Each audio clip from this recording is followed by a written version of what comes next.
2024 का लोकसभा इलेक्शन लगभग सर पर ही आ चुका है। यही वजह है कि देश की सारी पार्टीज ने अपनी कैंपेन शुरू कर दी है। चुनाव जीतने के लिए अलग-अलग तरह के दांव पेच खेलना शुरू कर दिए हैं। ज़्यादातर कैंडिडेट्स की लिस्ट जारी हो चुकी है पार्टीज की तरफ से। जो कुछ कैंडिडेट की लिस्ट बची है हर पार्टी की तरफ से, वो इसीलिए छोड़ी गई है क्योंकि वो लोग दूसरी पार्टी का इंतजार कर रहे हैं कि वो जब उस सीट से अपना कैंडिडेट उतारे तो उसके हिसाब से हम माहौल देखें, थोड़ा जोड़ घटाव करें और फिर वहां से एक सही उम्मीदवार उतार सकें ताकि उस सीट को जीत सकें। बीजेपी जो इन सारी पार्टीज में से एक है, देश की सबसे ताकतवर पार्टी है, इस वक्त रूलिंग पार्टी भी है क्योंकि पिछले 10 साल से लगातार राज कर रही है वो। उसकी तरफ से भी अपने बहुत सारे कैंडिडेट की लिस्ट ऑलरेडी जारी कर दी गई है। उसकी पहली लिस्ट इस महीने के शुरुआत में ही आई थी जिसमें 195 कैंडिडेट के नाम जारी किए गए थे। मगर दोस्तों, इस इलेक्शन में अभी तक बीजेपी की तरफ से जितने भी कैंडिडेट के नाम जारी किए गए हैं, उसमें जो सबसे ज्यादा चौंकाने वाली बात है और जो सबसे ज्यादा शॉक कर देने वाली चीज है, जिसकी हर तरफ चर्चा हो रही है शुरू से ही, वो है एक कैंडिडेट का नाम। अब वो नाम क्या है? नाम है अब्दुल सलाम। वैसे तो नाम से ही समझ गए होंगे आप कि मैं क्यों कह रहा हूं ये चौंका देने वाला है। दरअसल मामला ये है कि बीजेपी एक ऐसी पार्टी है कि जिसका अगर आप लोग ट्रैक रिकॉर्ड देखेंगे तो वो बड़े इलेक्शन में मुस्लिम कैंडिडेट को टिकट देने से हमेशा दूरी बनाकर रखती है। बल्कि इसके ऊपर हमेशा ये इल्ज़ाम लगाया जाता है कि इसकी पॉलिटिक्स में मुसलमानों के लिए, मुस्लिम उम्मीदवारों के लिए कोई जगह ही नहीं है। हमेशा इलेक्शन में बीजेपी की तरफ से आने वाली लिस्ट को अगर आप लोग ध्यान से देखेंगे तो उसमें सारा इन्होंने जोड़ घटाव किया होता है। सही तरीके से कैलकुलेशन की होती है कि उसमें कितनी फीमेल होंगी, कितने मेल होंगे, कितने ओबीसी होना चाहिए, कितने जनरल होना चाहिए, कितने एससी एसटी होना चाहिए। यानी ये सब कुछ हिसाब किताब लगाते हैं ताकि सब कुछ बैलेंस रहे और बढ़िया तरीके से जीत सकें। लेकिन इनकी लिस्ट में अगर कोई एक चीज मिसिंग होती है, कोई एक चीज गायब होती है, तो वो होता है मुस्लिम कैंडिडेट का नाम। अब इनकी पॉलिटिक्स में मुस्लिम कैंडिडेट के लिए कोई जगह नहीं है, या फिर ये चाहकर भी दे नहीं सकते हैं क्योंकि जाहिर है, वरना इनकी जो पॉलिटिकल आइडियोलॉजी है, जो इनकी पार्टी का पूरा फाउंडेशन है, जो बुनियाद है, वही हिल हिल सकती है। तो ये सारे फैक्टर हो सकते हैं। फिलहाल यही लोग अच्छी तरीके से जानते होंगे कि ये ऐसा क्यों करते हैं। इवन बीजेपी के कुछ बड़े मुस्लिम चेहरे जैसा कि शाहनवाज अंसारी, मुख्तार नकवी, ये सारे लोग आपको याद होगा मोदी जी के पिछले टर्म में खूब दिखा करते थे टीवी पर।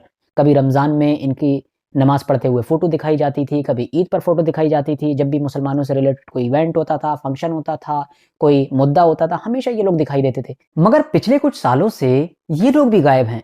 तो अब सवाल ये है कि ऐसे माहौल में कि जब शाहनवाज और मुख्तार नकवी जैसे बड़े बड़े नेताओं को, धाकड़ नेताओं को, पुराने नेताओं को भी बीजेपी ने साइडलाइन कर दिया है, तो अचानक से ये 2024 के इलेक्शन में एक नया मुस्लिम कैंडिडेट कहां से आ गया? आखिर कौन है ये अब्दुल सलाम?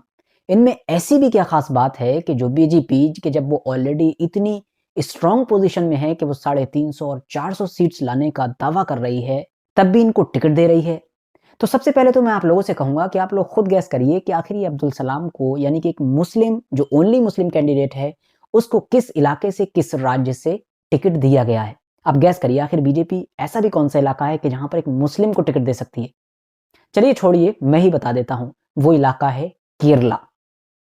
अब केरला की राजनीति ऑलरेडी इस तरीके से कंसीडर की जाती है और ये माना जाता है कि केरला शायद भारत का वो आखिरी इलाका होगा कि जहां पर कभी बीजेपी अपनी पकड़ बना सकेगी पॉलिटिकली, कभी वहां पर अपना कंट्रोल हासिल कर सकेगी पॉलिटिकली।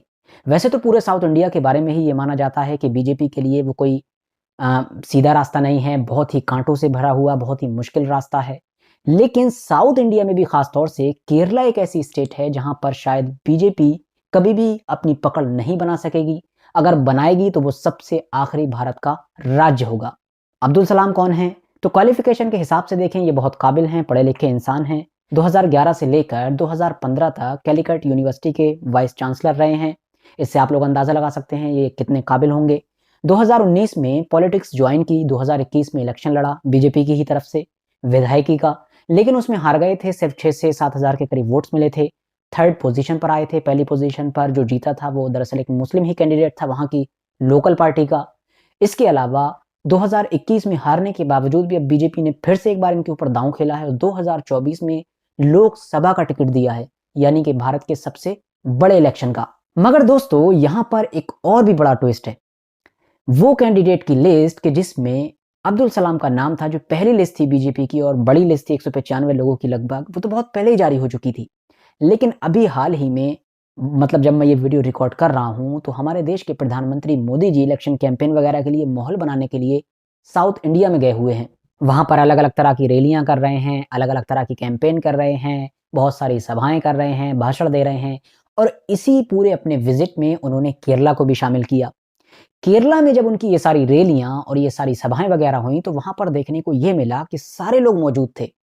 लेकिन वही अब्दुल सलाम मौजूद नहीं थे कि जिनको वहाँ से लोकसभा का टिकट दिया गया है। केरला की जितनी सीट्स हैं, बीजेपी जिन पर लड़ रही है, उनमें से एक सीट का टिकट इन अब्दुल सलाम को मिला है और उसके बावजूद भी इनके इलाके में जब सभा और ये रैली वगैरह हुई मोदी जी की, तो इसमें ये हाज़िर ही नहीं थे।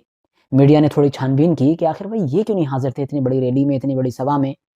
तो अब दावा ये किया जा रहा है मीडिया की तरफ से कि अब्दुल सलाम खुद तो जाना चाहते थे, वहाँ पहुँच भी गए थे टाइम से पहले, लेकिन उनको अंदर एंट्री नहीं दी गई, ये कहते हुए कि आपका तो नाम ही स्पेशल गेस्ट की लिस्ट में शामिल नहीं है।